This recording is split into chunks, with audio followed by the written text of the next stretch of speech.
Kí ló tún ṣẹlẹ̀ sí fíìmù Wùnmí Toríọlá tí ó ṣẹ̀ṣẹ̀ gbé jáde tí orúkọ rẹ̀ ń jẹ́ Yẹmí Aládò?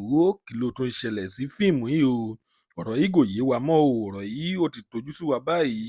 Kí ló ń ṣẹlẹ̀ sí i? Ṣùgbọ́n a máa fún yín ní fídíò náà níbi tí arábìnrin yìí tí ó ti sọ̀rọ̀ o. Ṣùgbọ́n ká tó máa play fídíò náà fún yín, tó bá jẹ́ ìgbà àkọ́kọ́ tí ẹ̀ ń wo fídíò wa nìyí, ẹ jọ̀wọ́ ẹ tẹ subscribe button láti máa rí púpọ̀ lára àwọn fídíò wa wò. Ìjẹ́ ẹ ti gbé nǹkan tí ẹ fẹ́ fi jókòó? Ó yá o, a ti fẹ́ show rẹ̀ fún yín báyìí. Ẹ wá nǹkan fìdílé kẹ́ lè gbọ́ kókó inú ìwé ìròyìn náà. Mo ń fi àsìkò yìí dúpẹ́ lọ́wọ́ gbogbo ẹ̀yin olólùfẹ́ mi káàkiri. Ẹ ṣé gan gbogbo ẹ̀yin tẹ́ ti bá mi wo Yẹmí Aládò.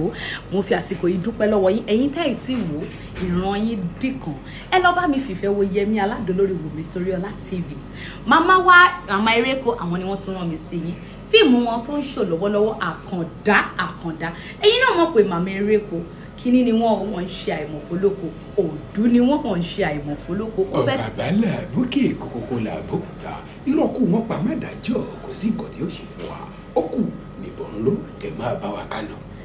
Silent Whisper láti ọwọ́ Tèmítọ́pẹ́ Dúkà ìyẹn ẹ̀gàn á ṣàfihàn lọ́wọ́lọ́wọ́ lórí YouTube. Wùnmí Toríọlá wà nínú múvì náà, ẹ máa nífẹ̀ẹ́ sí múvì náà lọ́pọ̀lọpọ̀. àmọ́ ọbẹ̀ ní ìbẹ̀ṣu àtẹlẹsẹ̀ abẹnú ẹni tó bá láwòdì dé láàní débá ẹ tún máa bá wa kánà.